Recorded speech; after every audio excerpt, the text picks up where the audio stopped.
and thank you very much for having me and the research team here in Belgrade.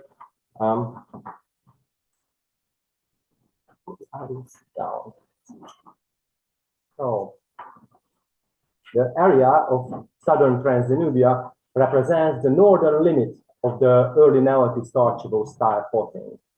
Assemblages that still contain together all the elements of late Starchevo tradition are best represented in the Alsónyék-Bátaszék site in the region. A little further north along the Danube, we find the Tolnamos site or site complex, which is currently the earliest known so-called post-Starchevo settlement in our region. About 40 kilometers to the south, already in Baranyakanti, south of the Mecsek Mountains, we find the Szedetkin settlement complex, where the eastern settlement unit especially represents the earliest Vinča style pottery in more than 30 houses. The chronological framework derived from the absolute chronological model is shown at the top of the figure, but I will present the detailed temporal dynamics of the sites at the end of my paper. Based on comprehensive analysis of pottery material from the three sites, we are focusing on the problem of continuity and discontinuity among the potter communities attributed to the late Starchevo and early Vinča cultures in southeast Transdanubia. Backed by stable absolute chronological models, we will also demonstrate the tempi of change of pottery tradition within this relatively narrow geographical area over about 6 human generations. Just a brief and general overview of the ceramics we are dealing with. The latest Starchevo pottery in Alsónyék bears all the traditional characteristics of the so-called spheroid V style of the Starchevo.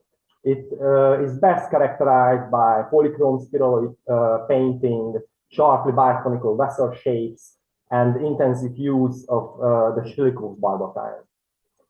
The pottery of Tolnamos shows a very specific mix of things and practices. It's not really possible to classify it into any known style or culture, at least based on the traditional principles of the cultural concept. Many elements of the late Starchevo tradition can be identified in these assemblages. Probably the only one exception is painting and a few forms. On the other hand, elements that are attributed to the early Vinča pottery style are also present in these assemblages, like bowls with the biconical shoulder, channel decoration, and so on. But some key features like black top pottery or red painted pedestals are completely missing here. The pottery of the eastern settlement unit in Szedetkin can be clearly identified with the early Vinča style in the traditional sense. All the typological elements can be found here, and not just in the pottery, but also the figurines, altars, special bone tools, everything that is not shown in the slide now. Petrographic analysis was performed on a larger number of samples from all three sites. The late Starchevo assemblage reveals a particularly homogeneous tradition. The variability of the fabric groups is low, which may show that all members of the potter community had the very same idea about the most suitable raw material, and there was only limited room for any deviation. In some respects, the situation is still the same in Tolnamos. There was one dominant type of raw material, and most of the community, in most cases, used this one single type of clay, fabric 1. So from this respect, we can see very similar strategy to late Starchevo potting. On the other hand, the variety of raw materials increases. Many other clay types came into use in limited degree, which may indicate the rise of various other ideas. In Szedetkin, the variety shows a much more balanced picture. at least two different types of clay became preferred with similarly high frequency, and a few more less frequently.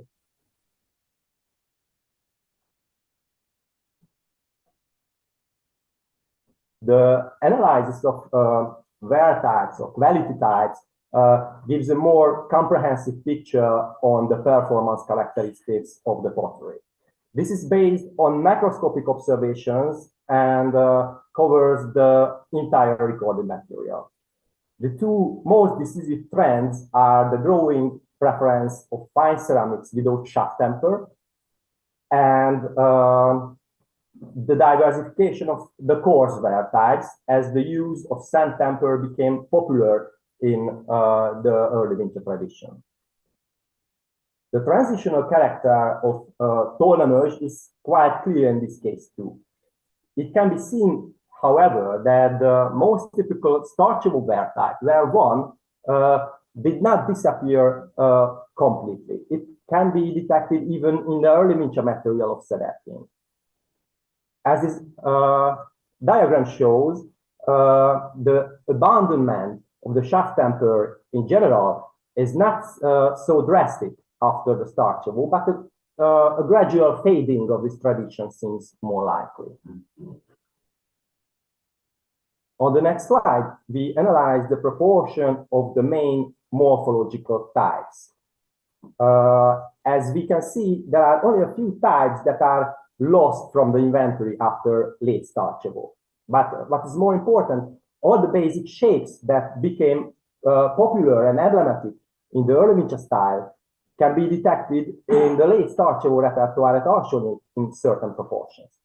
Significant differences can only be seen in case of the walls with biconical shoulder and large barrel-shaped storage vessels. Yeah, two types. What's the other one? Yeah.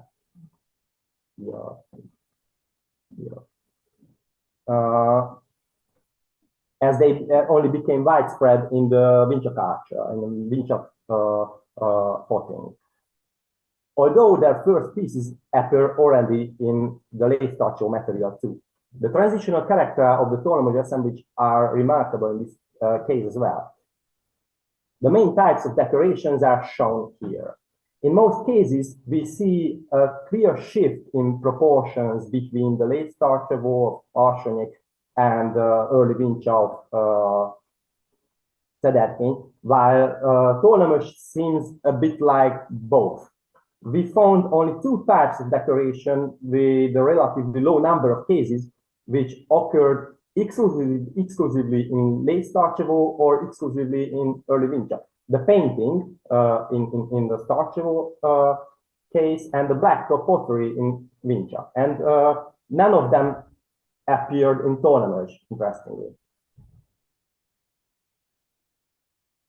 Here we examined those five basic forms that are found in all three assemblages. We position them in relation to each other based on their decorational and technological implementation. As we can see in the late starchable tradition at Arsonyk, we see a very low degree of diversification. Almost any basic shape was produced along a very similar technological perception and decorations, which are mainly painting and barbotine. And they are not limited to one shape or certain groups of shapes. And this is what fundamentally changes in the other two assemblages. The storage and cooking vessels are well distinguished from the types for consumption and representation, both in terms of technology and decoration. This polarizing tendency is clearly seen already in Tolna, but again, the transitional nature of this assemblage is striking. And finally, a correspondence analysis of the analyzed pits and house units with the categories of technology, forms, and decorations. As we see, the analyzed units forms three groups and grouped by sites. It indicates that the different character of the three sites can be clearly shown at the level of context. It can be seen that only a few variables characterize only the typical late Starchevo at Arsonyik, or only the typical early Vinca tradition at Szedeckény. Painting and a few forms refers for late Starchevo at Arsonyik, and only these are the ones that are completely lost after it. All the other elements continues to exist among the Tolnamos potter community, and even appear in Szedeckény to some extent. Blacktop and strobe bands refers for the early Vinca style, but these are the only ones we hardly find outside of Szedeckény. All other elements that became widespread in the early Vinca style potting was apparently present in Tolnamos too. In research history of the last 50 years, various ideas formulated concerning the appearance of the early Vinca pottery style and the relationship between the late Starchevo and early Vinca traditions, mainly approached on typological or chronotypological basis. Most of the views accepted today assume a certain degree of coexistence of the two traditions that leads to Vincenized Starchevo pottery or mixed assemblages or kind of hybridization. The assemblage of Tolnamos could even be interpreted in that way, for sure. A picture of an experimenting potter community unfolds here, largely rooted in the Starchevo tradition, but in the same time showing many similarities with the early Vinca pottery style. However, in the light of the absolute chronological model based on larger series of data taken from the analyzed units of the three sites, so based on the Bayesian modeling, a different interpretation seems more plausible here. Well, the chronological model confirms that that there is a significant time gap between the spheroid V style late Starchevo and the appearance of the early Vinca style pottery in Transdanubia.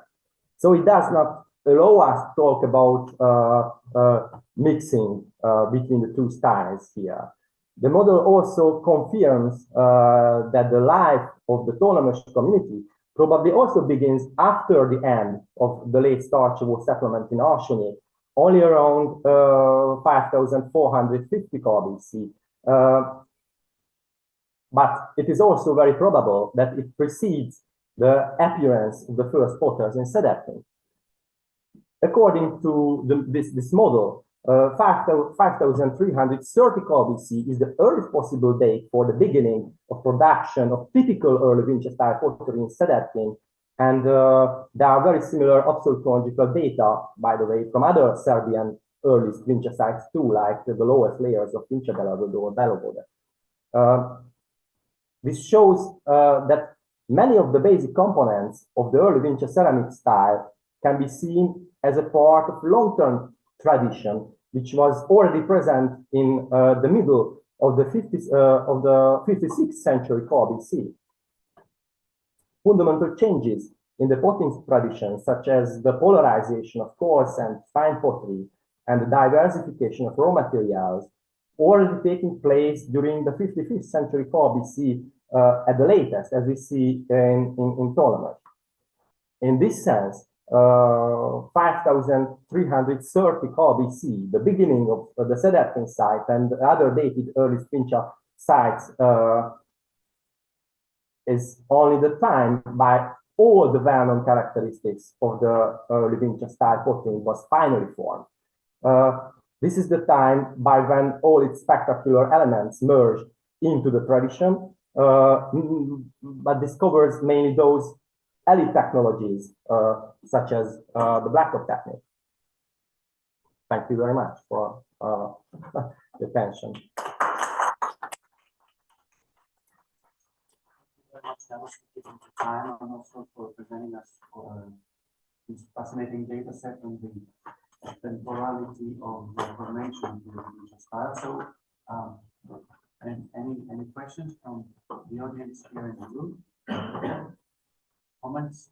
Of course. Maybe more. This is not surprising, but I just, actually, we talked about this already, but how do you explain then, you say that there is no mixing of people, so what trigger changes, what happens with people? With this technology? I know it's tricky question.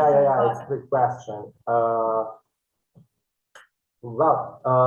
do you see it? I mean, but basically, here in this very case, basically the main cause is time, because they were not in case of late starchable notion and early winter of Sedatyn.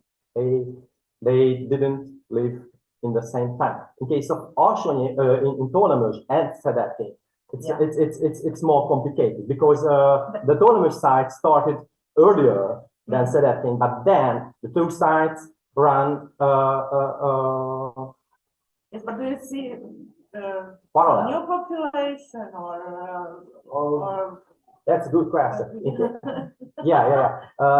it's always This would be too long, but in case of Sedatyn, there are signs that not all of the community is local.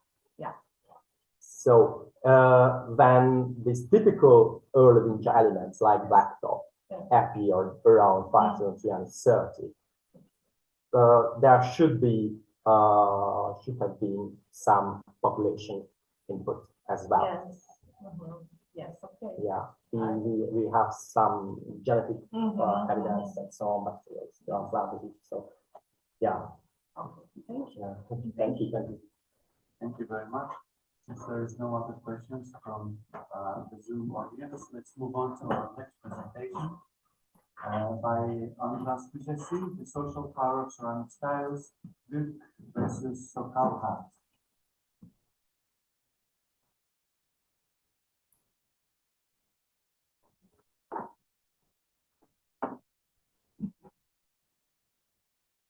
Good morning. Firstly, I need to give some explanation of social power, how it's related to style. The most important aspect of this issue is the creation of cohesion in communities. The group wants to build something monumental, which requires great effort. It needs to concentrate social power to meet these results. But we don't need to think big things. Even building of a simple house takes a team effort. In the second half of the 6 million BC, which is the topic of presentation, started the time of true community investments, mainly creation of these systems. Social power allows for collective action, which has some good material metaphors in the narrative. The concentration of social power sometimes leads to conflicts of interest, but it didn't necessarily mean a common enemy or a violent expression. The social power means that the views of some individuals are accepted by others, and therefore they can act together. In this aspect, we can approach style in terms of its function. After Prudence rise, three main functions can be identified. Firstly, increase the predictability of social relationships for participants, thereby reducing stress. Secondly, expressing and maintaining boundaries between groups. And thirdly, reinforce social differences and increase intra-group solidarity by increasing social complexity. Beyond these, ceramic style can carry messages, especially in contexts such as the grave at Taktikin, where 4 vessels represented 4 different ceramic styles or archaeological cultures. But these messages are beyond our reach. Katalin Sebely wrote a detailed study on the possibilities of interpreting Neolithic pottery. As she wrote, the primary meaning and the symbolic function are culturally bound, and every culture has its own background concept. And this cannot be fully understood by an observer who is not sharing the very same cultural background. Fortunately, analyzing ceramic styles is not about reading prehistoric messages. In an analytical method, Anne Shepard broke down the vessel and its parts into elements and then evaluated them according to structure, pattern, elements, technique, symmetry, and so on. Developed further within the framework of post-processualist archaeology, Polly Wiesner mainly examined the internal rules of the styles. The role of style in communication can be passive or iconic, which in practical terms means it contains defining symbols or not. Expression can be unique or thematic. The elements used in decoration can express individual and group attachments, so at the level of comparison, ceramic decoration can be made with panache or original and very confident way, or protocolarly defined by strict rules. Polly Wiesner's approach is not completely exact, but it's appropriate for us as a research point of view. The wood culture is one of the regional groups of the Alpha-lunar pottery culture, which emerged around 5200 BC. The classification of this archaeological phenomenon, which evolved in parallel with the Szakács, Eszták, Tiszadog, and other groups, is still debated. The most certain basis is that very high quality and decorative pottery was produced in the foothills of the Duk Mountains between 5200 and 4900 BC. Complex patterns on these spots are called the book style. The very thin engraved and parallel lines create patterns that match the shape of the globular vessels, so-called bombengefeste. Many variations of the style were created with varying degrees of complexity. Jan Műhárd identified style variations on the basis of the Slovakian cave finds and arranged them chronologically. According to his idea, the decoration of the book vessels became more complex during the 4 phases, but recent radiocarbon data haven't completely confirmed this system. During its time, there was a significant increase in the use of caves in the karst regions of Slovakia and North Hungary. These special places are provided the most emblematic assemblages of Greek culture. But the unique Greek vessels, which are found outside the distribution area of culture, appeared almost the whole Carpathian basin. These shells, traditionally interpreted as imports, prove the widespread popularity of Greek ceramics. Despite their short popularity, ceramic art and thus culture didn't become an organic continuation in the literary.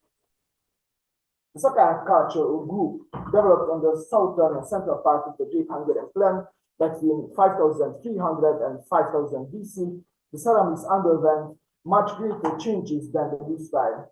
The characteristic pattern of the early and classical Szakács ceramics were almost exclusively the rounded and simple geometric motifs.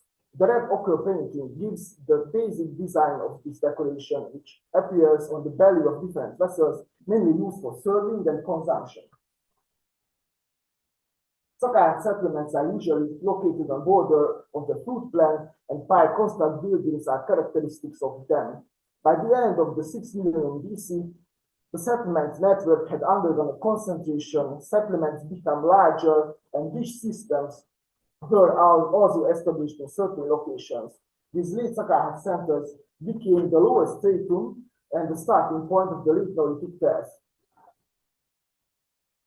The polychrome character of the fine verse that appeared in the transition period between Middle and Late Neolithic played a significant role in the development of both the Greek and the Szakács style. The joint and combined use of red, yellow, white, and black colors appeared almost simultaneously in the Carpathian Basin, including in regions where painting was not typical before.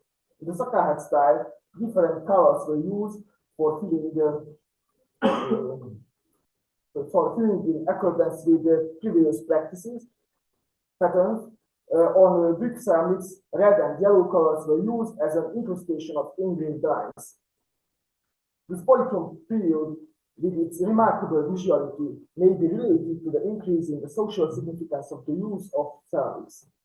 We also need to talk about a crucial visual component, about the visibility distance, which is connected to the social distance used in the practice of certain communities. Bozels and patterns anthropological analysis demonstrated that size of decoration elements was related to social connections and social distances. In the middle narrative of the Great Hungarian Plain, the anthropomorphic representation was a significant part of the symbolic material culture. On the northern part of the plain, there existed a special anthropomorphic sign. Firstly, a T motif was used as an icon to identify mouth. In the second step, it was an index appeared in the schematic triangular face representations. In the final stage, it became used as an independent symbol. The continuation of this transformation process allowed us to interpret the T motifs combined into big patterns that they represented human or anthropomorphic content. In late Sakahat type, there was also a similar process with anthropomorphic size. The zigzag and rhomboid patterns got little complementary signs, which were appeared in great variety in the same site. These signs were used in definitely anthropomorphic representations as heads.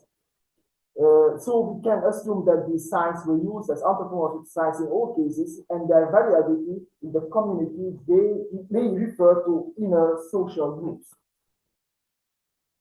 The social groups or individuals could be represented in a much more structured form within the big patterns. The so-called decorative triangle was an original part of the big ceramic, and it became used as a social signal. It's characteristic for the variability that there was not two exactly same pieces in one assemblage. The main pattern of the Sakar hat was reinterpreted parallelly with the stilistical changes during the late period. The surface of these changes was the belly of the face pots. In 3 steps, the continuous and circular motifs was completed with many decorative frames, and after that, the structure was broken into connected panels.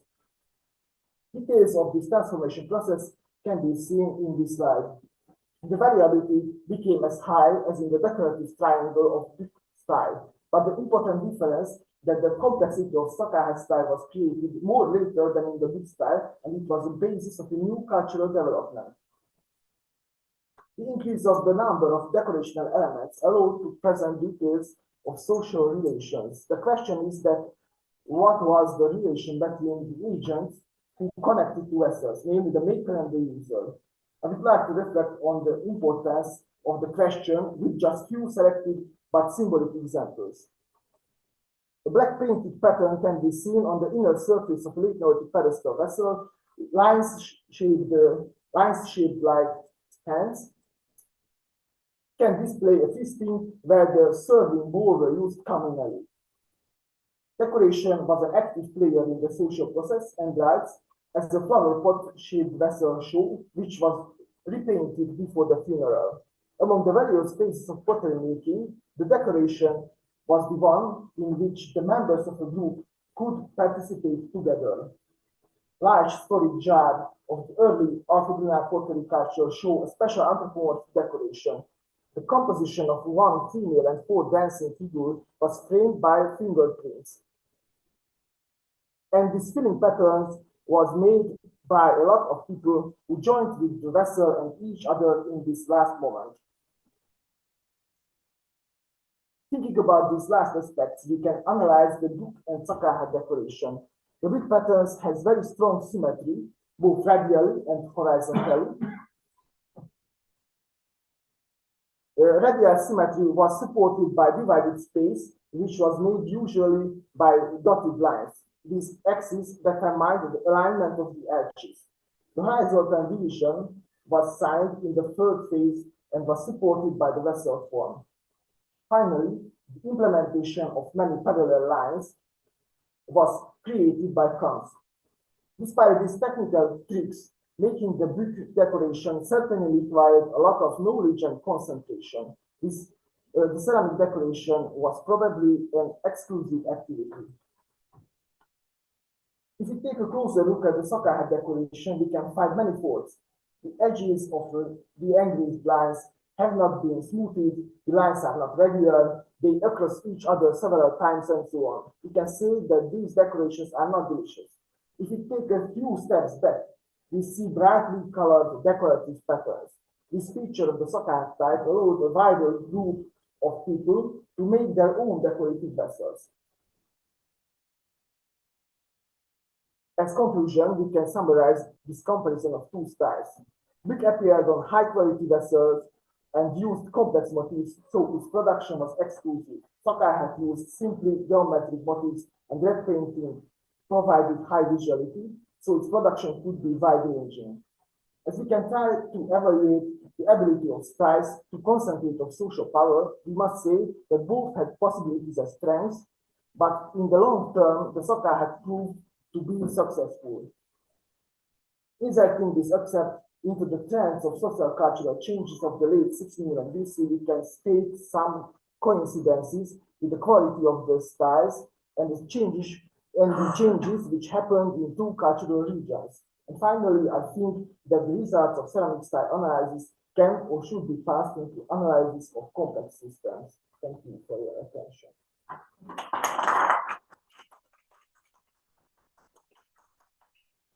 Thank you very much, Andras. It was fascinating to see how you used symbols and the decoration on the different pottery styles in terms of visualization and appropriating space in one sense or the other. So thank you. And any questions or comments for Andras from our room or chat room? It was all clear. Thank you very much. Thank you. Right.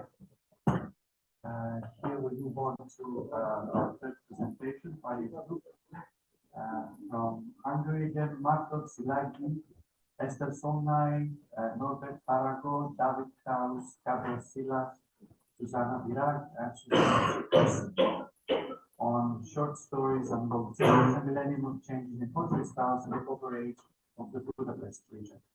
Thank you very much. Sorry for the many Hungarian names you had to deal with. So first of all, thank you for having us here. I'd like to present some results and some thoughts of our research team, which is the Lendület Momentum Innovation Research Group led by Zsuzsanna Siklósi. And what we do is, what we try to do, is to trace the root of innovations in the Copper Age in Hungary. And when it comes to innovations in the Copper Age, we think of big things like the invention of metallurgy, the appearance of gold, and later on the invention of the wheel and the so-called secondary products revolution described by Shannon. But there are less visible and less spectacular innovations, such as some pottery innovations, and this is what I'd like to talk about now. So what we do is we study microregions as detailed and as thorough as possible, and we try to model how any kind of innovation affect these different areas, and then we will compare the pattern we see, or the patterns we see. The first region we were dealing with is the Budapest region, which is an important area, not only nowadays, but also back then. And we can see why it is important because of its geographical location. It lies on the border of microregions. One such microregion is and I'm trying to point it.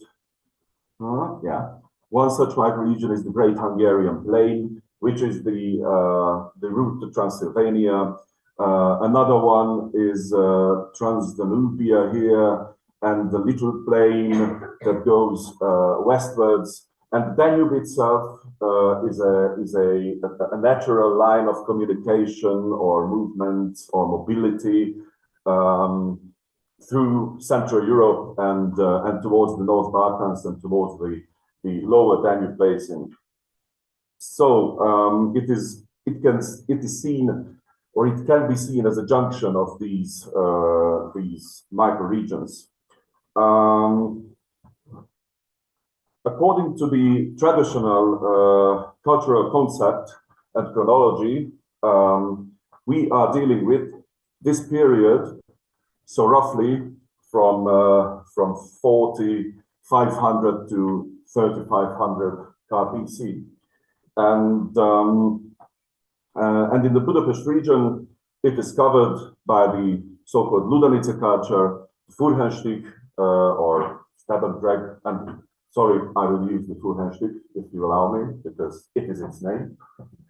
And at the beginning of the late Copper Age, the so-called Proto-Boleraz phase.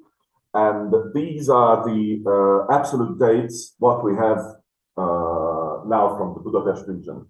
And from now on, I will avoid using culture names or style names, and I will use the absolute dates and or early Copper Age or middle Copper Age 1. And why do I do that? It is because it's more neutral to use, let's say, time frames rather than culture names. And we always try to avoid preconceptions and labels or to label fine assemblages with culture names. The material we have is 9 sites from 7 excavations, and here you can see the numbers, how many sherds from different time periods we have and analyzed. In total, I will not read it out, and I will also try to avoid to bomb you with Hungarian site names such as Csúcsegy, Harsánylejtő, and Rákoscsaba, Majorhegy. You would run out from this room. But altogether, we have more than 25,000 sherds analyzed, and the method we use for a stylistic comparative analysis is that we build a feature-based database in which we record stylistic elements such as vessel types or vessel variants, plastic applications, decoration techniques, decoration motifs. Since we deal with the settlement material, which is very fragmented, we use this 3-level system of vessel categorization in order to preserve as much information as possible. So this is the basis of our comparative method. And now let's see quickly what are the results of it. First, some simple descriptive statistics. So in the early Copper Age, or in the second half of the 5th millennium, this is the picture we see when it comes to vessel types. Different types of bows, conical bows, biconical bows, pedestal bows, barrel-shaped pots, necked pots, milk jugs, and small cups with or without 2 handles make up roughly the 90% of all pottery material. This black rectangle here is the only different context. The rest of it is our settlements. This is the only burial ground, and of course the sample number is very low here. It's only 20 vessels that we have from this burial ground from the early Copper Age. When it comes to plastic attachments, we can see that strap handles, knobs, and lugs are really predominant. They make up more than 79 and 90% of all material. And another thing, that incise decoration is practically missing from this period. And the only one that is let's say found in a larger number is the notching on the rim, which is, let's say, not very complex. So the little different pattern here in this site could be the mixing of finds in some early Copper Age and Middle Copper Age features, which are sometimes problematic to distinguish one from another. So what we see in the next period, in the first 2 centuries of the 4th millennium, from one side, is a little different picture. We have the same bowls, but we have a new one, the S-profiled or carinated bowl, and another type of one-handled mug is predominant in this period, with alongside with large necked amphorae or storage vessels. Plastic applications, strap handles and knobs are abundant, over 90%. And what is new and what is let's say a boom of new things is the stab and drag or Fullhändstig decoration, which appears on a lot of shirts. The motifs are not very complex. Stripes, simple geometric motifs like triangles and spirals that could be reconstructed, and often these motifs are encrusted with some white material. What comes next is a big change. In the next phase, we can see that the vessel set changes. Predominant are these small one-handled cups. Other types of pots and other types of amphorae, just like we've seen it yesterday in Sylvia's presentation, and the most abundant type is another type of S-profile bowl or carinated bowl. The plastic applications change too, and the so-called Schlittwurf or coarse slip appears on a lot of vessels, and strap handles are predominant, and knobs are lugs, decrease in number. When it comes to decoration, new techniques appear, such as engraving, and the most abundant decoration techniques are notching and the Fullhändstig. And these techniques are often combined on vessels, just like we've seen yesterday. So let's see what does the correspondence analysis show. This shows what we saw and what I was talking about, that the early Copper Age and the first phase of the Middle Copper Age are more similar to each other, and big change comes in the let's say second quarter of the 4th millennium. So now let's see through some examples how the reception and the life of some pottery innovations are. 1 or 2 handled cups. So 1 or 2 handled cups like this are an innovation. Strap handle is an innovation. Before that, in the late Neolithic and the Middle Neolithic, there are no strap handles. This is something new, and the vessel form is new, and it spreads not only here in the Budapest area, it spreads almost in all of the Carpathian Basin, in Bohemia, in Moravia, in Upper Austria, in Lower Austria, and in Bavaria. So all in the central Danube Basin, let's say, quite quickly. And here in the Budapest region, it became part of the vessel set, not the most abundant, but it is a part of the vessel set. So it's something new. And in the next period, we have this other type of one-handled mug, which becomes or which became really dominant in the first phase of the Middle Copper Age. And the third version of a one-handled cup is also dominant in the later phase. So the fact that these vessels that can be regarded as individual drinking vessels play a special role, and this is supported by the fact that they are often decorated. The very few decorations in the early Copper Age appear on these vessels, and they are very often decorated in the Middle Copper Age.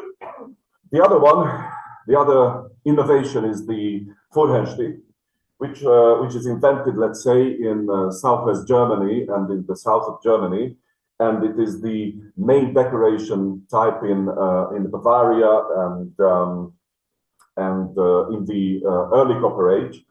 But it doesn't appear in the Carpathian Basin in this period. It appears in the next period, in the Furhenstich. What a surprise! In the Furhenstich period, and then it survives in the later phase of the Middle Copper Age on the mentioned one-handled cups.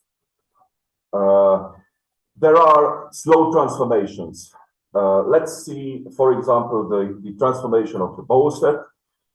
These are the predominant bowl types in the early Copper Age in the Budapest region. Conical and biconical bowls remain in the pottery set, and the new one, the S-profile bowl,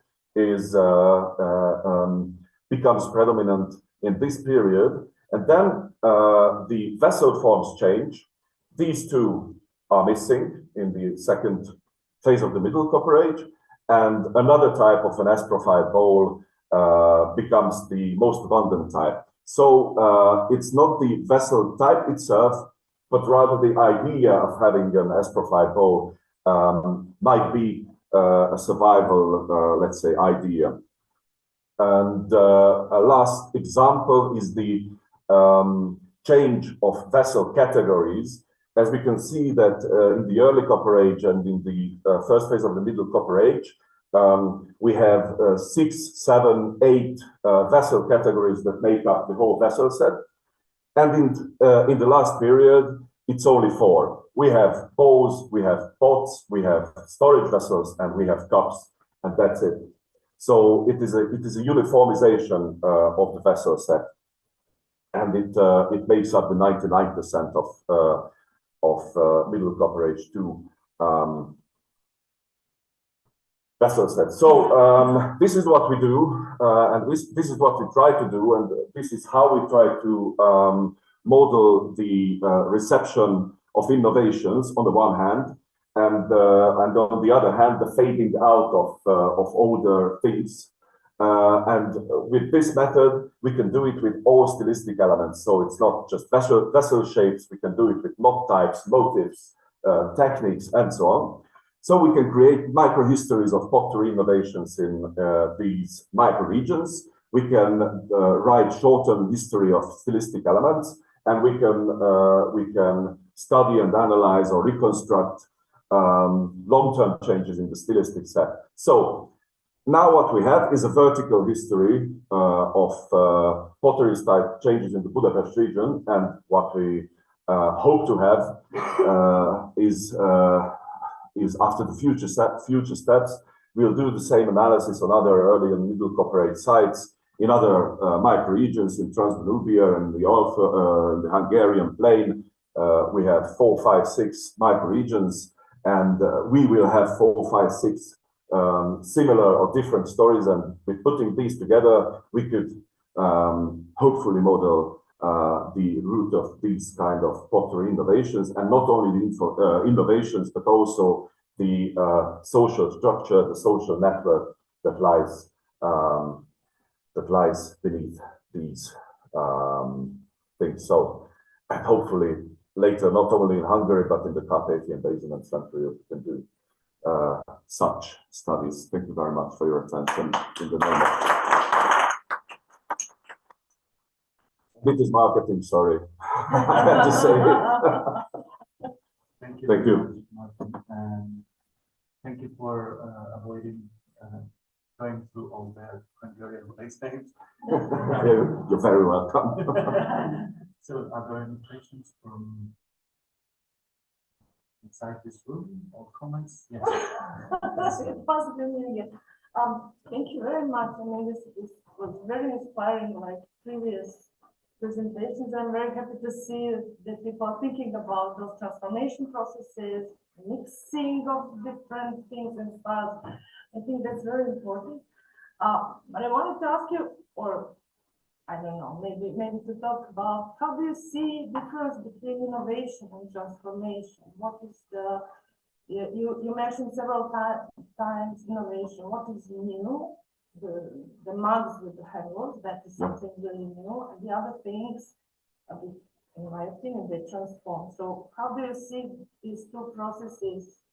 Yeah, we can, I think, yeah, if it comes to innovation, if we focus on one region, probably an innovation is when something found out elsewhere and it arrives there. So for them, for those communities are innovations, even if it existed 500 years in the Netherlands. And yeah, this is a very good question, and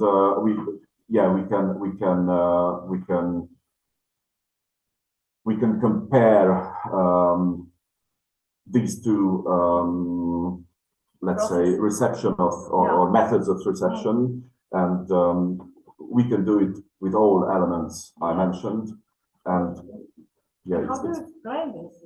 Is this are these the changes in society? I don't know, in lifestyles, in food habits, in this is what this question is what I'm not going to be able to answer. Yes. But if we put together the let's say animal bones, the genetics, the mobility patterns, which is studied in this project, so it's not only pottery, it's everything else. It's the stone napping techniques and so on. If we put these together, then we can answer this. This is my story, and this is what I can give to the whole picture. And in the end, I very much hope that these questions could be answered, and of course, 10 more questions could be asked. Of course, it will emerge. Yes, thank you very much. I mean, I expected that you cannot give the final answers, of course, but these are the questions that all of us think about. So yeah, that's right.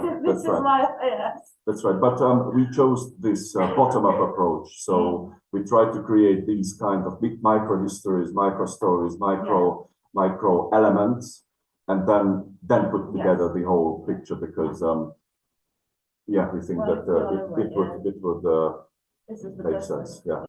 Thank you. Thank you very much. Malcolm, can I ask? Perhaps you mentioned it at the beginning, but it's interesting. What you obviously didn't select those sites to undertake your work randomly. Is there something that links these sites together? Because as far as I remember from the map, they're like some of them are clustered in one place and some others are isolated. Is there something that links them together, or something that makes them very distinct to each other? And you chose, what was the reason? Yeah, the reason that these materials were available. So this is the basic reason. This is the practical reason. Budapest is a densely built city, and even if there are a lot of excavations, they can open just small trenches and small. So this is these finds were available. Great. Thank you very much. Thank you. And then we move on to two colleagues from Serbia, Katarina Petrova, Mitrovic and Justina, to talk on the continuity and connectivity case study of pottery from the late Bronze Age of early Iron Age horizons, the two necropolis of Moisinje and Western Serbia. Yes, thank you very much. Before I start with our presentation, I say because it was prepared my colleague Professor Maria Justina, that is here as well. Here. And I would like to thank our organizers for preparing such an interesting meeting and to provoke us all to do these pottery studies, which reveal very interesting area of study and very interesting solutions we achieved on this area of our study, which is the late Bronze Age, and the early Iron Age. Maria and me, for this occasion, we prepared studies of Serbia, which is the western part of Serbia, where I live and I do some studies here, and the relations of this area with the neighbors we have, and the special studies.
Does it function? Yes, yes. Perfect. So this is the Acropolis of Moisinje. In the village of Moisinje, this is a good example of continuity connections with the north. Recognize the specific features of ceramic production of the late Bronze and early Iron Ages. The result of scientific ecological analysis pottery from the late and early Iron Age, from late Bronze Age was between 15th and 8th century BC, and point to the influence of Belarusian plant Pucheni culture, while during the earliest phase of the early Iron Age, which said had exclusively here, goes between 8th and 9th and 8th century BC. And the pottery of Moisinje can be related to the first phase of the Gothic culture named as Galactica Horizon. Here, carbon date supports the chronological attribution, providing a safe platform to determine cultural connectivity of these two regions with greater precision.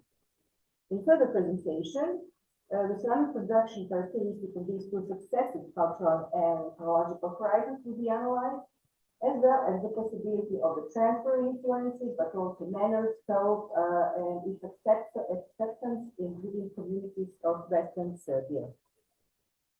So we'll start with the late Bronze Age, which to which horizon 1 of burial from Moisinje belongs. And in Serbian archaeology recently was determined as the late Bronze Age. And so this is the latest invention in Serbian archaeology, but previously we called it Middle Bronze Age, which is a very important thing to emphasize here. And we can follow this period within 3 terms. Which is still in the literature. The oldest term is West Serbian variety of Latin culture, which is traditionally after Milutin Garashni. Next one is Verga culture, so these terms refer to the same cultural pattern. After our colleagues' voice was released with Alexander Bulatovic, and the third one is the West Serbian culture, which is named after my colleague in San Maria Yushkina and myself. So these cultural platforms, they go exactly between the 15th and the 12th century. This is again the new thing in Serbian archaeology, since we have a certain set of dates, important dates finally, which go exactly between 1502 and 1199, which exactly frame the 3 centuries of late Bronze Age in Western Serbia, exactly, and within this cultural pattern. So ceramic forms from Horizon 2 consist of excuse me, something else. So this is Horizon 1, still the late Bronze Age one, which is discovered within Timuri 1, 2, and 5. And it belongs to great cremated disease found in amphora-shaped ceramic vessels. It's a function of an urn. Urns were preserved only from grades 11 and 13 in Mount Vine, while the rest were destroyed by later digging.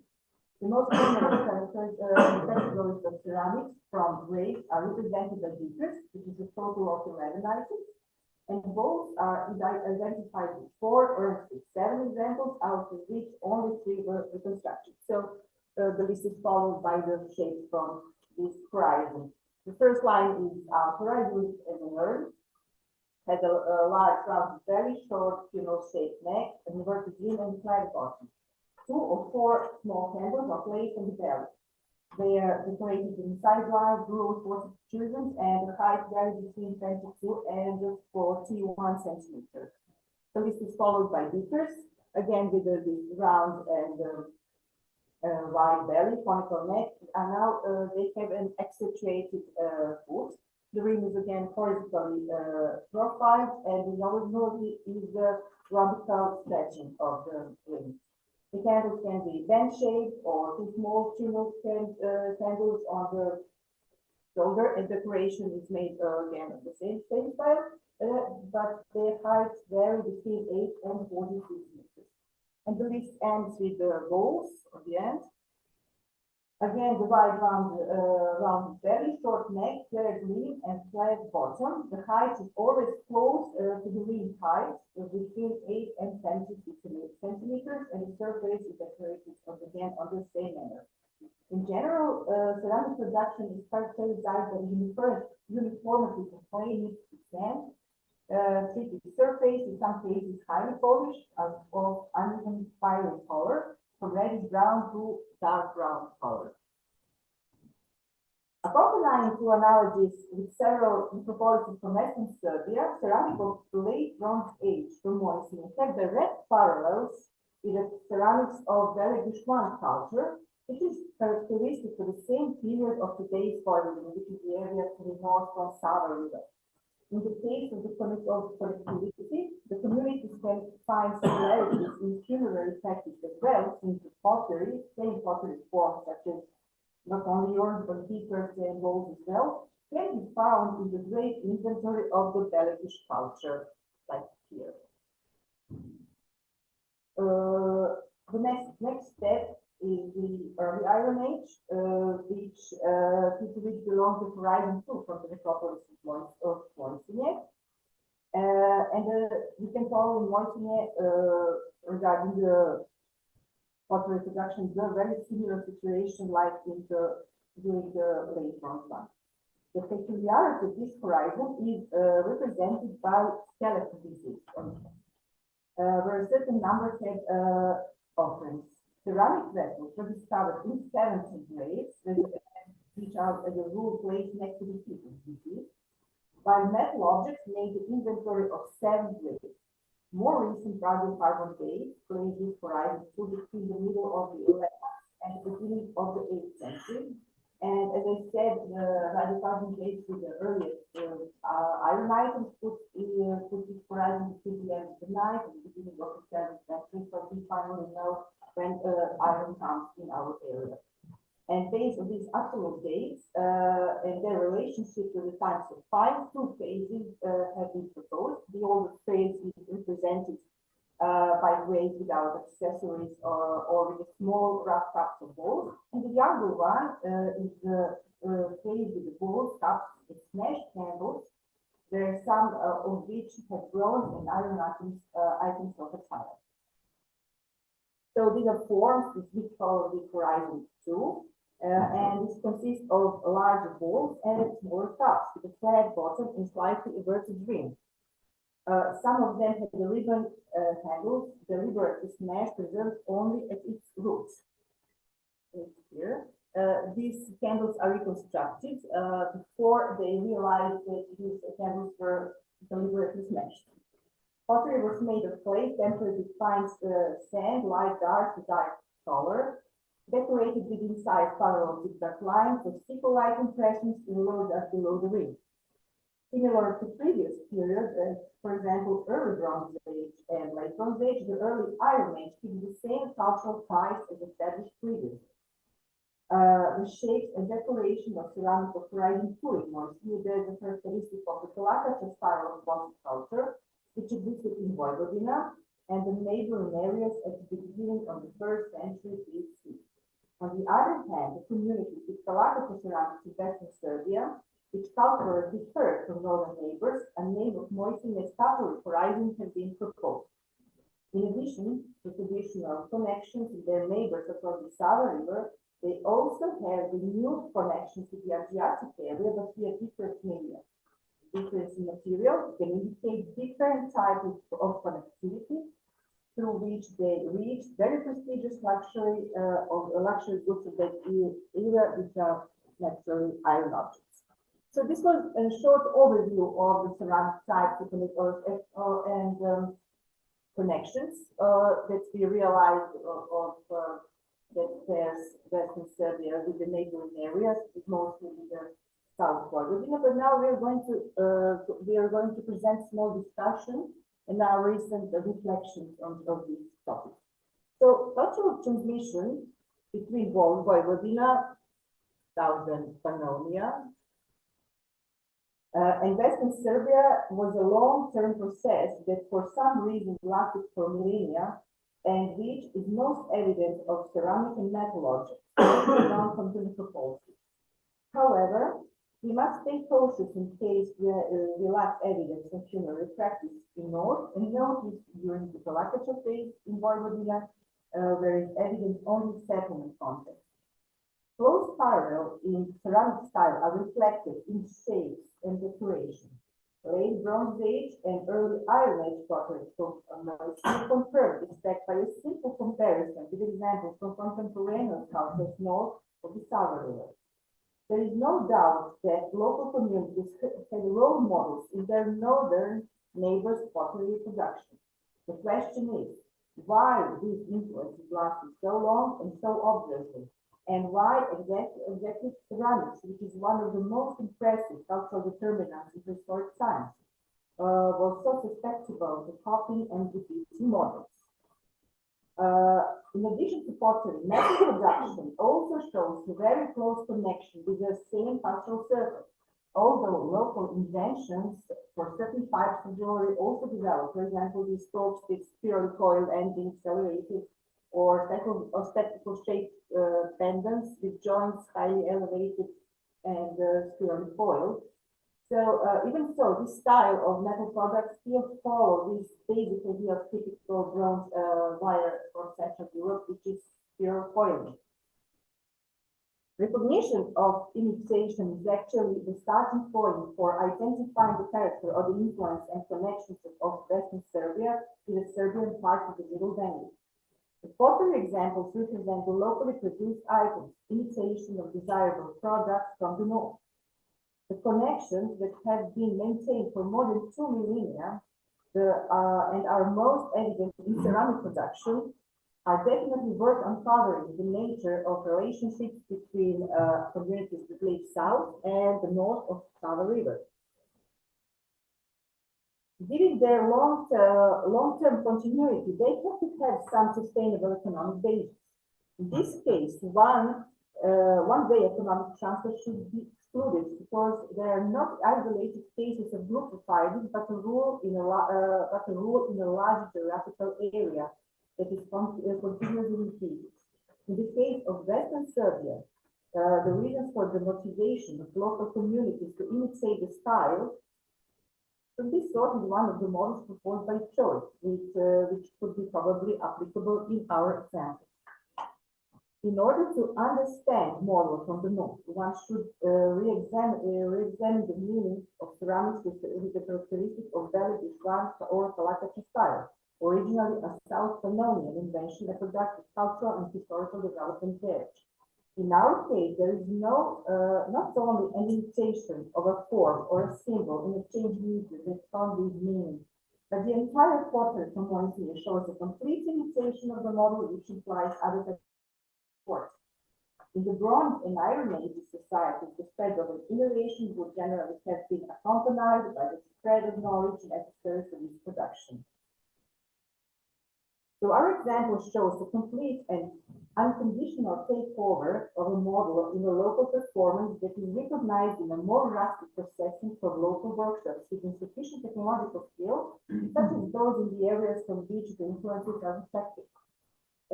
This fact nevertheless speaks of the cultural superiority of the culture north of the Southern River in the last 2 millennia of the old era. Until recently, there was no practice to obtain such a layered meaning to the analysis of ceramics in this area, and with them perhaps a more correct understanding of prehistoric communities and their mutual relations. Perhaps we should think of it in the direction of not only economic dependence of the population of Western Serbia, but also political and cultural ones, whereby ceramics serve as a distinctive feature of the wider community to which they belong. In this connection, preserved autochthonous burial customs can be understood while partial assimilation is observed in material culture. So thank you for your attention.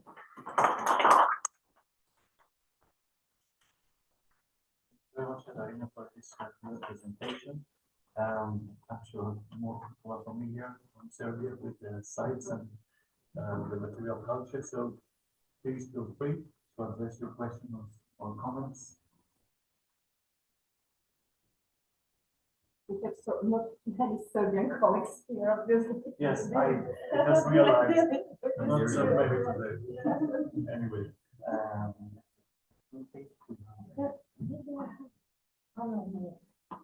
don't have anything on that, so thank you very much. great, thank you very much. So we will have longer coffee break until 11. We are missing the last speaker. Yes. I'm going to call, but even please enjoy your coffee. Yes. Thank you.